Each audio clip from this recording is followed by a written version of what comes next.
Good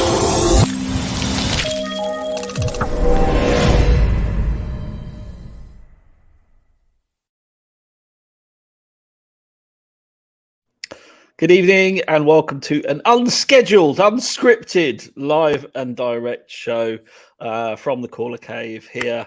I've whipped up in a frenzy a couple of well-versed people in all things Spurs to chat through what the hell is going on at our club. Only at Tottenham Hotspur does this shit happen. Jack, all the way from the States. I'd rather be where you are, mate. Far away from the noise and the anger and the mischief. How are you today?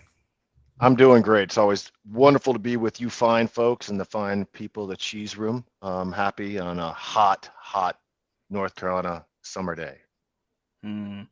And fresh out of the Tunnel Club.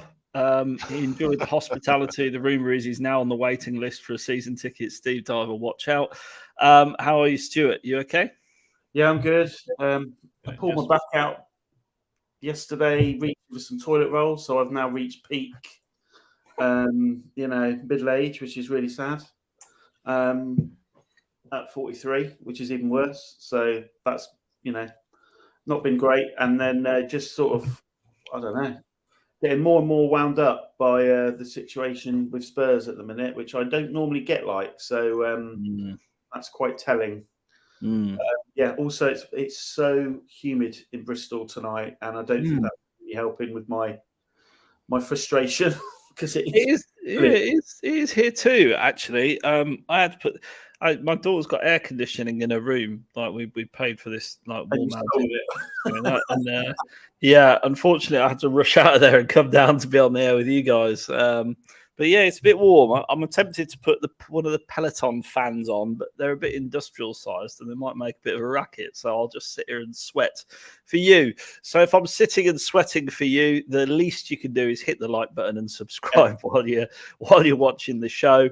We hope you enjoy what you're watching. We spoke more about Kane or humidity, that's it. Yeah, Kane or the humidity. If you enjoy watching, smash that like, smash that subscribe, and consider being a channel member because you do get extra perks like getting your stuff read out. We give priority to our channel members, and we see Kerry King very frustrated in the chat. How are you this evening, Kerry? Dan is in. Welcome back. Mark is with us as well. So there we go. Welcome to you all. We're here, I suppose, for some therapy, really. What's going on at Tottenham Hotspur? So, we all thought yesterday that Kane was staying, myself included. Then today, it appears to have swung the other way with Bayern putting in a transfer fee that's been accepted. Rumours are that's just over 100 million euros plus a bit of bonuses, which is a lot of money. Let's be honest. And then the next thing Kane's doing a Wolf of Wall Street and saying I'm not leaving. So what on earth is going on? What on earth is going on, Jack? Tell me, what's your take on all of this? What's going on? Well, it's not a big surprise that Daniel Levy has driven a transfer deal to the end of, or right up to the beginning of the season. And actually I was today, arguing with people about this is not the worst thing Daniel Levy's ever done. In fact, was coming up with a top 10 list of things that he's done that are worse than selling Kane at the eve of the new season. But I don't blame him for actually running the deal to this point, because if you have a valuation for a player that you are at least willing to sell, then and the buyer's not getting to that value, then you don't have to just take cut right price. I've seen a lot of people trying to tell me that we should have, if we were going to sell, and we should have done it in July, so it gave time for a new player to come in and the manager work on it, sort of stuff. My question is, that mean you were supposed to take 60 million for him? Is that the point, that just to get it done? I don't see that making any sense. And so, he probably didn't want to sell him, but if you meet the valuation and you don't think you can re-sign him, then that makes sense. There were three things that are going to happen here. Harry's going to sign a new deal, which he ruled out. You're going to sell him to another club and get a big fee for him, or he was going to run down the contract and have all the cards, which is really what's in his best interest. I don't understand why this has even happened, why we are even here today. But if you get a big fee and you get him out of England, really that's the best thing the chairman could have done in the circumstances. all the past problems and not strengthening the team and not building around him and doing all that, that's all water on the bridge. I'm just talking about this window. I don't know how else you could have played this out, and I don't understand why all of a sudden Harry's not already in Munich if everything we've read is true, which leads me to think that a lot of the bollocks we saw all summer about personal terms agreed to and all that crap is what it is. It's all crap. There's something about when an American says bollocks that makes me smile. You know what? I registered that I said it. Bollocks. Stuart, Daniel Levy, I know he's Satan if you go on Twitter. However, did he have to accept this bid rationally if you take your emotive head off? And why now? I suppose the bids come in late, but did he have to accept it? Well, I think they've been looking to accept it most of the summer. It's just never been up to now. Whatever, there's obviously some level or some structure that they're deeming as acceptable, and the fact that they've reached it today is just the time that it's taken to get there. And I think Bayern have pissed about all summer with their sort of ridiculous bids and all these little manoeuvres that they're trying to do in the media. And I think because it doesn't seem to me that the actual number of the bid has changed that much from what was a few days ago, which was rejected. So unless the terms of it have changed in terms of how much they're going to pay up front, whatever the terms of these add-ons are, whether that's changed. So I don't like any of our best players leaving the club because we've gone through it so many bloody times.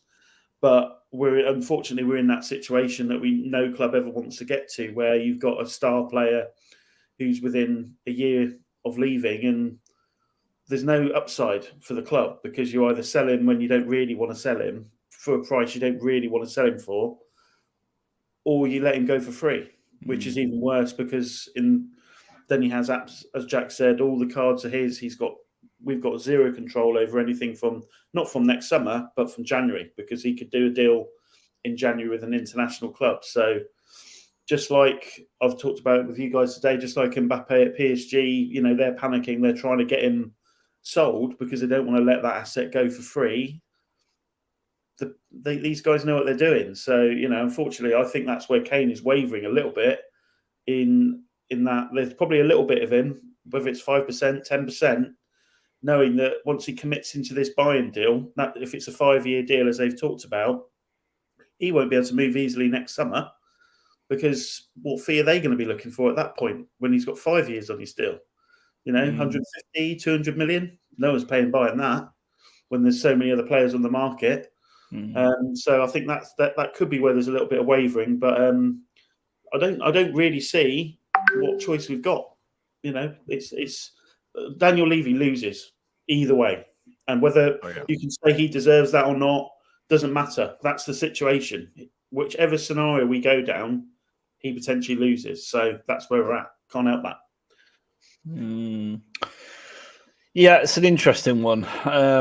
Obviously, you can go over the histrionics of it and say, well, if we'd built a better team, if we'd appointed a different manager at a different time, if we'd have spent another 100 million in the transfer window, maybe Kane would have wanted to stay for life. But I mean, that's pretty rare in football. Let's be perfectly honest. Not many people stay at the same club their whole entire career. But Kane, what's going on in his brain, Jack? Because this is bizarre. This really is bizarre. I mean, what I saw, as I'm sure you and everyone watching probably thought, well, okay, the bid's been accepted. We're not happy about it. In fact, we're crying into our cornflakes for a long time about it. But we move on and, hopefully we'll reinvest that money. And, I'm thinking all these things.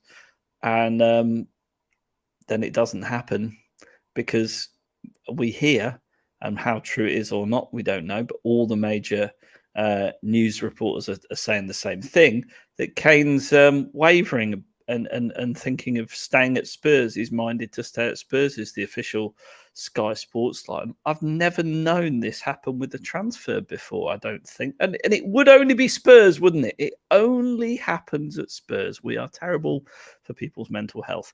But what's going on in his brain? I would think that he is. I mean, let me just put myself in the position of being an advisor to Kane, and I never understood the Bayern links and the Bayern move to begin with.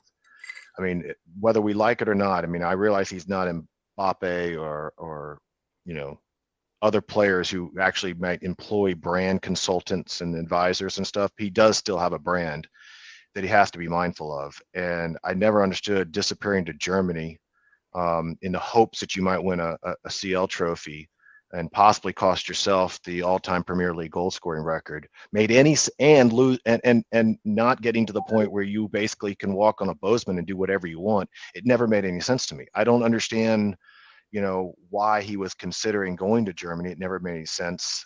He clearly said, 7 months ago, that he didn't have any intention of leaving England.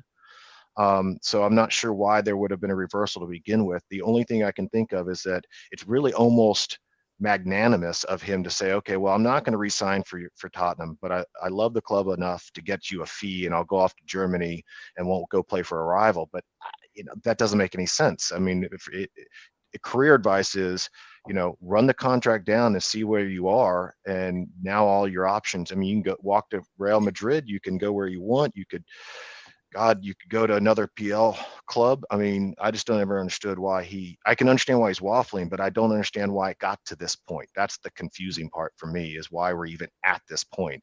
That I can't find out in his head. I can't figure that out.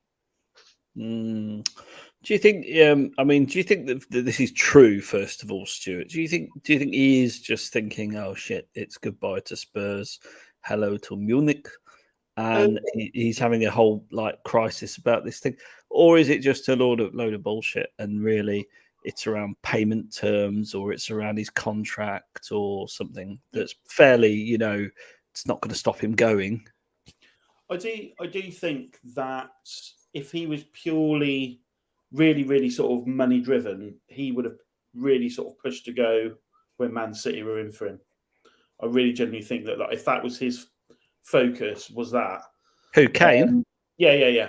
Well, he did push to go. He pretty much went on strike. Yeah, but he didn't put in a proper transfer request or anything like that. It was, if he really, really wanted to go, he could have really, really pushed it.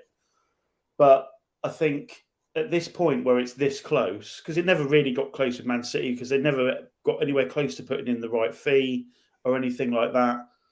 I think he's been there pretty much all his life. He's achieved a lot at the club and can still achieve a lot if he got the PL record with Tottenham, and God forbid if we ever won anything with us. And I think you get to that point where, he's a Spurs fan, his family are Spurs fans, he's got a family, baby on the way. It's a huge, huge shift in not just for him, it's a shift for the whole family and that whole setup that he's got. So I expect, there is a little bit of, I know footballers move and travel and go to different places all the time. But I think when you've been that settled in a club system for that amount of time, this is a massive shift. So, I wouldn't be surprised, as I said before, if there's, whether it's even just 5 or 10%. But surely to God, you've thought of all of that. It's been on the cards all summer. If the talk it's been on the cards all summer. So surely by this point, it's a bit like, you're looking at a new house and you put a bid in the house and then you get cold feet. But you've been around the house about 12 times, looked at it in every detail. You know what you're going to put in each room. You've even designed a new kitchen to go in there because the old one's shit. Yep. Surely you've done all that thinking in your head. Surely it's just a case of, all right, then off I go to Munich and get my medical. Like you call it. I'm just confused by the whole thing. Today has thrown me off big time. If it had just been the deal was accepted, that's it. It's just a matter of time before it's all sorted. Fair enough. That's what my expectation was when I saw that news earlier today that the fee's been agreed between the clubs, because that generally means it's done. Yeah. And when we've been told that personal terms have been agreed months ago, then. Yeah, but what I've are they? This. You say payments. What are they negotiating? I can tell you, there's a loyalty bonus for the length of your contract. Well, normally the purchasing club pays for the loyalty bonus, so the player doesn't lose out. I can't see that being any different with Bayern, to be perfectly honest. So I would be amazed if that's the issue, especially with only a year. I mean, we'd be quibbling about it 12 months' money. It's negligible money. So I think that's just complete BS, to be honest. Yeah. But if it's not that, then it's got to be just personal hesitance. And like I said, I think there's a massive difference between going somewhere like Bayern for, I don't know, a year or 2 years, and then you just see what's going on, versus you committing to if the deal is 5 years.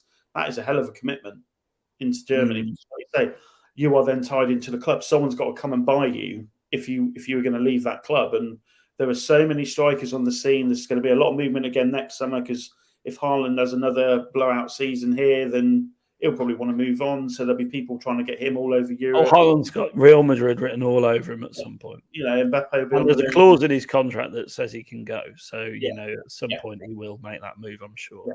There'll be tons of movement, and Kane's going to be another year or two older. So that for me would be maybe hesitant if I'm jumping into that as a scenario, because I was quite surprised when I read that it was potentially a 5-year deal.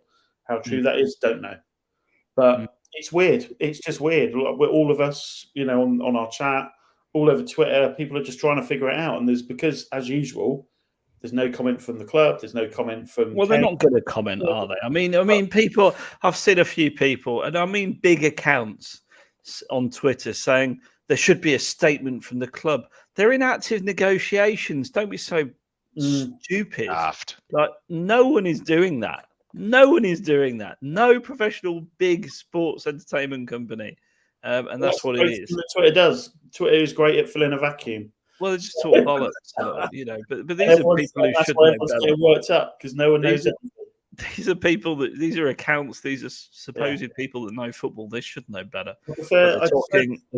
Jack would say bollocks. Yeah. I prefer the good old days when you literally just sort of, you might get a bit of rumour on teletext or in the paper. But most of the time, it would just basically be a news conference was called. Yeah. And then you would literally find out literally at that moment who the club had signed. That's the way I used to like it.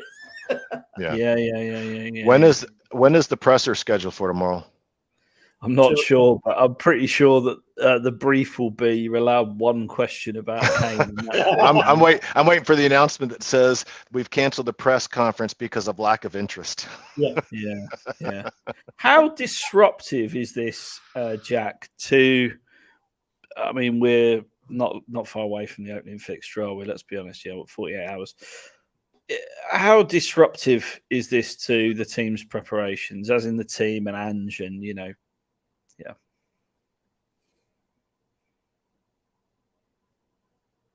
Hello, Jack.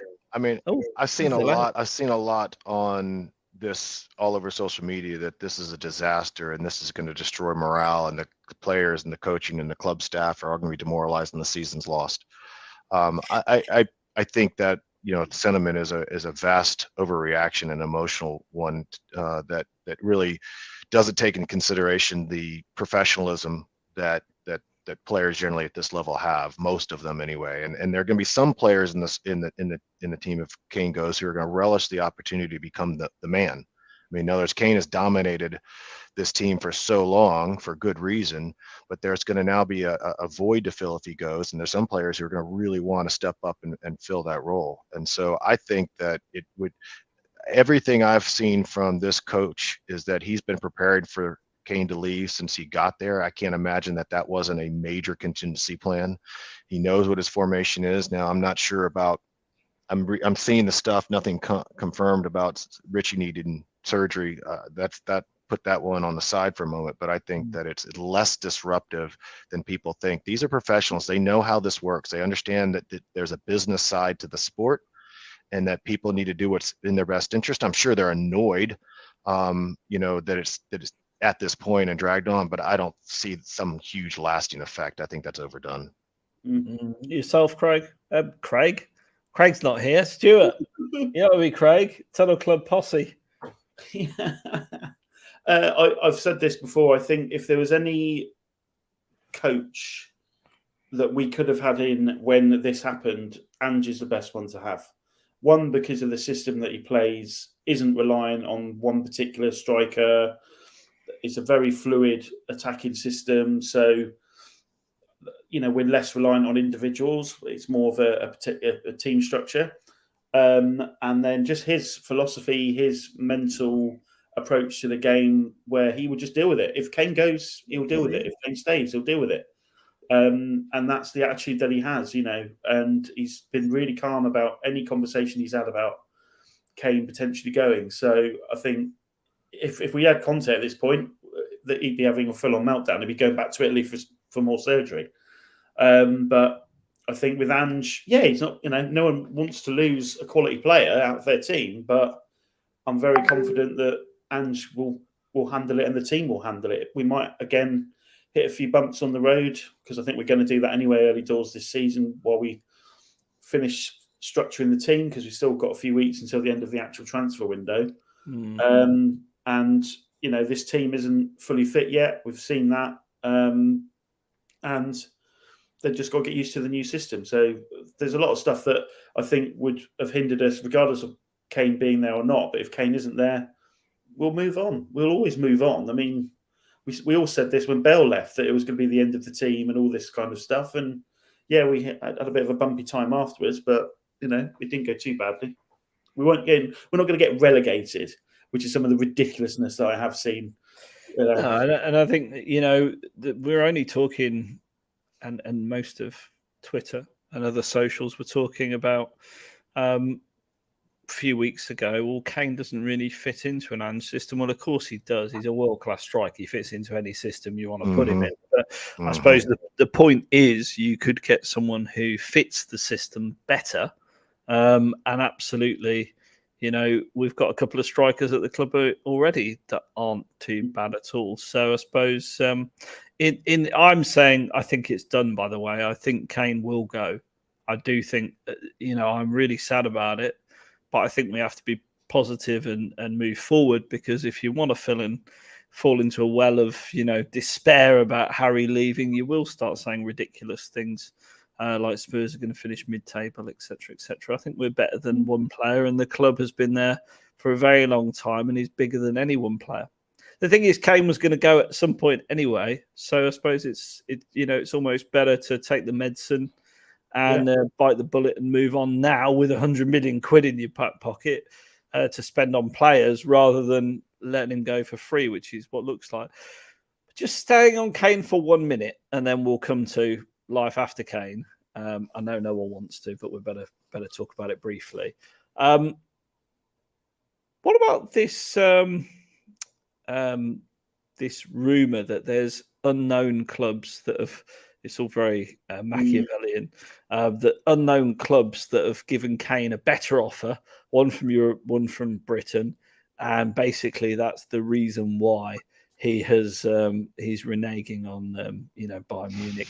And while you're discussing that, one of them could be Real Madrid. While you're discussing that, I need to refill my gin glass because it's been a very trying day. So I'll be right back. Well, that's a good thought. What do you think, Stuart? Well, again, this is where the confusion of the current situation is, because on one, and this is the nightmare that Twitter is, and modern journalism from Twitter reporters, is that literally one tweet will say he's finalising little payment terms, and then it's all going to be done, and then on another tweet it's going to say, well, he's had an interest come in from another party for next summer where he'll leave for free and he'll get a better offer, so he's not going to go. And it's just like you can't have the two things both happen. Well, I think this particular story, this rumor story, whatever, is kind of the one that made me laugh the most, because one, obviously it originated from Bild, which is basically the Sun, and number two, I mean, let me get this straight. So it all of a sudden dawned on Harry or other clubs that, in a mere 10 months,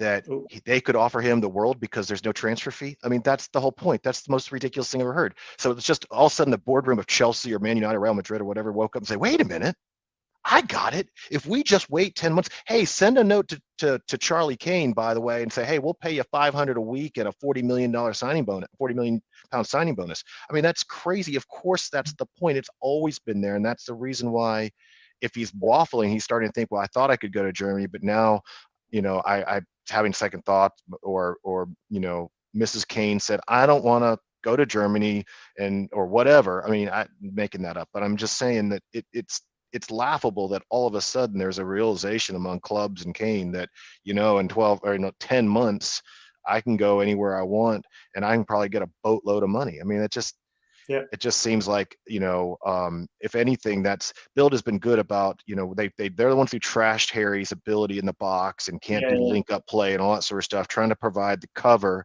for Bayern Munich for not getting the deal done. And so now they floated another story as well, we're getting outbid by PSG or Chelsea or Man United or Real Madrid or whatever. I mean, it's all smoke screen and cover for the board at Bayern for not landing this deal or screwing it up and not getting it done. Because if they had dropped 100 million up front on the table in July, I think we wouldn't be here. Yeah, because I still don't fully believe that Kane would sacrifice potentially, whether it's 3 years or 5 years of his career going to Bayern for the sake of letting the club have £95 million, because he could just ignore that and, like you say, go make a ton of money next summer where he's got total control. So for me, it's like I've never understood the choice versus just waiting a year or 6 months, because he can negotiate with Real, or not even 6 months, less than that now. Negotiate with the likes of Real or PSG or whatever from January. So that's not even that long an amount of time. So it's, I really don't get it. So for me, I think it just stinks of a very similar situation to what the Mbappe situation is. Mbappe's made it very clear that he's not going anywhere. He's been a bit more vocal about what his intentions are, because I think he's got less of a strong relationship with PSG than Kane has with Tottenham. But that's what he's doing. He's saying, I ain't going anywhere. You can try and sell me to Saudi. I'm not going. I'm staying until the end of the season, and I'm going to go and do what I want to do. And they're obviously claiming that they've already got an agreement with Real Madrid, and who's not to say that might also be the case with Kane somehow. But who knows? It's just, like I said, if the clubs have agreed a fee and Kane has agreed personal terms some time ago, what is so significant to make him pause now to this extent where we're delaying it this close to our first game of the season? Because it's causing chaos. The only thing I can think of would be, the only thing I can think of is with the announcement that Mbappe is going to stay. I mean, you are looking at the real possibility of the Real possibility of Harry Kane dropping into the hole, picking up the ball, and then looking to say, okay, I'm going to hit Vinny Jr. or I'm going to hit Mbappe streaking. I mean, just think about the devastation that those three could wreak on all of on European football, because that is ridiculous. If you think about the best passer in the league in Europe, picking out those guys who are world-class wingers and finishers. I mean, come on, that might give me pause. That's the only thing from a footballing standpoint that gives me the reason why he's like, wait a minute. I'm buying a Madrid shirt if that's the case. Because they've not. I might be wrong. They've not replaced Benzema yet, have they? I can't remember any deal. No, I don't think so. No. I mean, they could cope for a season with what they've got. I mean, they've got a good front line as it is. But here, we're on the same mind here. John Joe, that's what I'm talking about. Yep. Yeah. Well, that would change my mind. Life after Kane at Brentford, then, assuming he departs or doesn't play. I mean, that's another dimension, isn't it? Imagine if this is still rumbling on when we play Brentford and he plays. He gets injured. Yeah, that would be quite amusing. Imagine even more if he leaves and this year we win an FA Cup or something. That'd well, Caller, you're going to put £100 down for me on for if Kane leaves of Am us I? winning a trophy. There's no question. Okay. I'll bank transfer you the money, no problem. Okay, no problem. We can do that.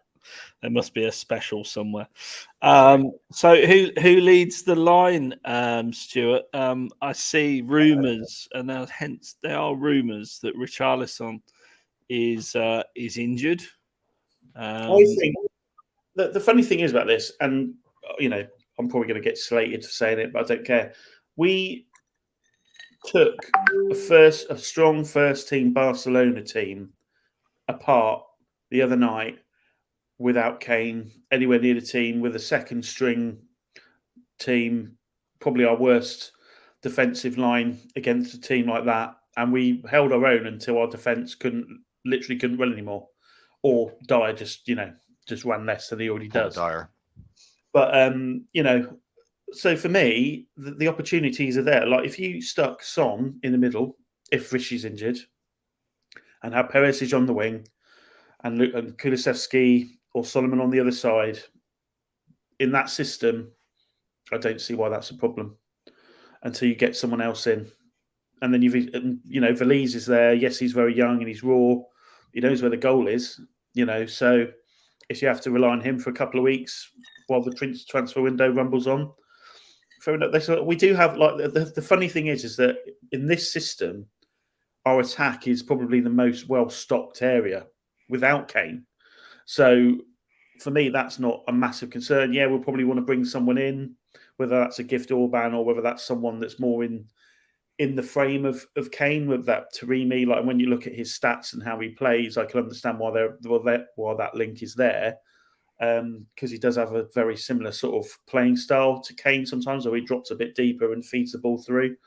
But I do think we're all right on that front. And if we're going to get the money, bloody spend it on the defence. Get that defence sorted out, because I don't think attacking wise we're going to struggle. I generally don't. You'd like to think it's not far off now from the finished product of the defence, to be honest. You've got a new keeper. You've got two right backs who've come in the last couple of years. You've got Udogie looks an absolute unit. I couldn't believe when he was next to us at the game. And if you haven't seen him in the flesh close up, you won't appreciate his size. He's a giant. I think he's going to be an asset. And we've got Van der Ven coming in. You've got Romero, who, you want some competition for those centre backs, but I don't think there's anyone that's going to come in as a first choice. You want a rotation choice or a prospect to back them up, really. So I think the defence. Do you really need to spend that much more money on it? It'd be nice to have another top centre back, but another centre back. But they'll be sat on the bench. What excites me is we're not necessarily going to be in a situation anymore where we're going to go into big games with an unfit Harry Kane pushing to start because he's Harry Kane, and that game doesn't go well, because we won't have that situation where we're reliant on one player. We've got to move away from that. And I think if there's any, like I said before, if there's any coach that can move us into that space, it's Ange. So for me, that's another exciting sort of situation for the team, that we actually become a proper team. We're not reliant on funneling the ball through Kane, doing this, doing that to make Kane's game work better or whatever. It's whatever the team function is, that's how it will operate. So, as I've said before, we've been here before many, many times. We all thought the world was ending every single time, and we will for a little bit now. But as soon as the goals start going in, as soon as we start racking up points, we'll move on. Jack, who do you play? Brentford? Well, let me just, before I get there, I did a little exercise because I want to follow up on Stuart's point, which is, I just did this exercise. So hear me out. Son 15. If Richie isn't going to have surgery, 8 goals. Kulu 6 goals. Madison 8. Solomon 4. GLC 3. Skip 3. Bentancur 5. Porro 3. Perisic 3. Sar 2. Bissouma 1. And you pick up 4 goals from defense and reserves. Does anything about that seem completely unreasonable in terms of potential goals from the squad? How many did you put Emerson Royal down for? 0. Oh, that's realistic. Yeah, I'll take that. Yeah, I just said you get 4 from reserves or defense. You get a header on a corner. You get, maybe whatever. So that totals 65 goals. Okay. Yeah. I don't think that's unrealistic. We scored 70 last year, so I don't think we need to your point, all you need to do is figure out how not to concede more than 50. Yeah. With this attack and this system, and there's no reason why you're not challenging for European spots. Flat out. Now, if Richie's going to be out long term, I've marked him down for 8 goals. Whoever plays in his spot, can pick up some goals. That's fine. But I'm just saying, I think people are assuming. I think Carey had a good comment earlier. It's like how many times we did well when Kane was out. The club pulled together, and that CL run was done largely without Kane. It was, and we have more talent, I will argue, on offense from an attacking standpoint, or at least as much as we did with those teams. So and let's be real. In the biggest game of the club's history, in that Champions League final, Kane should not have started that game. Mora should have started that game, and Kane should have come on later on. So it's like you've said there, Jack. This is going to be a team that's going to score from all over the place. I mean, we've already had Skip score 2 goals against Barcelona, for God's sake. If Skippy's banging in goals against Barcelona, we're in a good place. Hey, Skippy, man, my boy. But you asked me about the lineup for Brentford. I mean, I think you laid it out. You pretty much you're gonna put Emerson in at right back. You're gonna have Udogie at left. I don't know if we're gonna start Ben Davies or Van de Ven. That's a coaching decision. I expect Ben Davies to be there along with Romero, and I think the midfield will be. That's going to be the biggest question. Obviously, Basuma and Matter starts. Who that third one is it Skip? Is it GLC? Is it, who's it going to be? I'm not really sure. And then you're going to basically put, if Richie's out, you're going to put Son through the middle, and Perisic on the left, and Kulu on the right. I mean, I think that's pretty much it. I don't think it's a big head scratcher what you do if you don't have Kane to play on Sunday. Yeah. Final one for you guys. So, Stuart, if you're in the position now when you're Daniel Levy, and let's go back and pretend for a moment that the money wasn't being accepted, would you have accepted that bid? Would you have tried to sell him and get money, or would you have let him run down that contract for 1 more year? Ooh. I think if that was me in that position, if he'd come to me and said categorically he was not intending on signing a contract, I would try and sell him. But I would have gone all out to make it very clear, this is the window of opportunity, this is the price, no pissing about, this is it, or you don't do it. Borussia Dortmund managed to do it very well with Bellingham, worked a treat for them.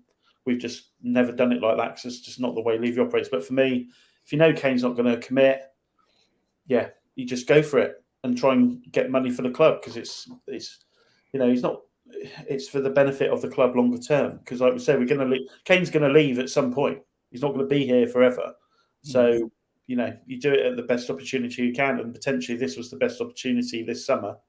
It's just frustrating that it's been left so long. I think if this was done in July, as soon as the window opened, I think a lot of people would have felt still shit because Kane's leaving, but would feel a lot calmer about it than everyone is right now because it's so late in the day.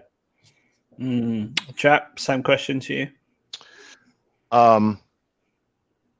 If I were Levy, that's a hard one to get my head wrapped around. But I mean, that is hard. I mean, it's hard to imagine being Daniel Levy. Let's be honest.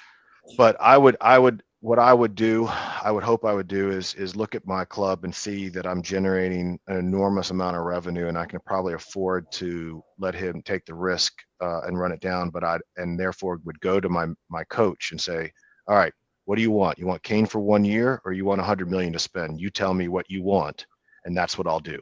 That's what I would hope a chairman would do who's secure in his position, is all the ENIC out, Levy out is fine, but he ain't going anywhere. He doesn't have to go anywhere.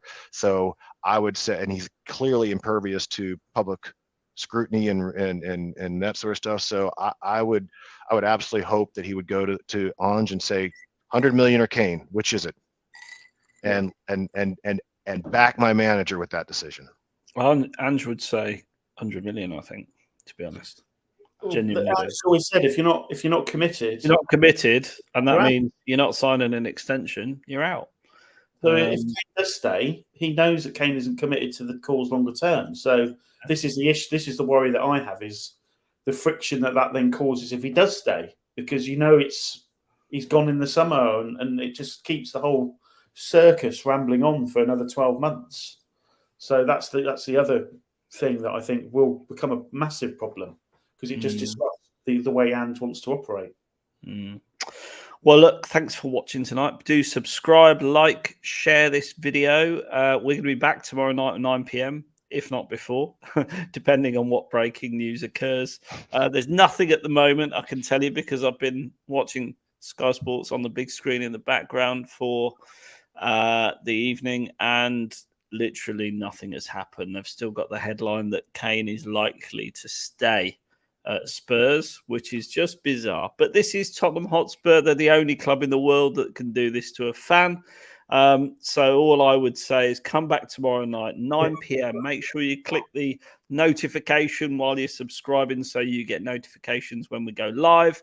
We appreciate you watching. Please remember to like. And this club's been here for over 100 years. It will be there for another 100 years, regardless of who plays for it. No one man is bigger than the club. And if Harry Kane wants to go, then Auf Wiedersehen. We will carry on regardless. Pet. All the best. Have a good evening, and come on, you Spurs. Come on, you Spurs. Come on, you Spurs.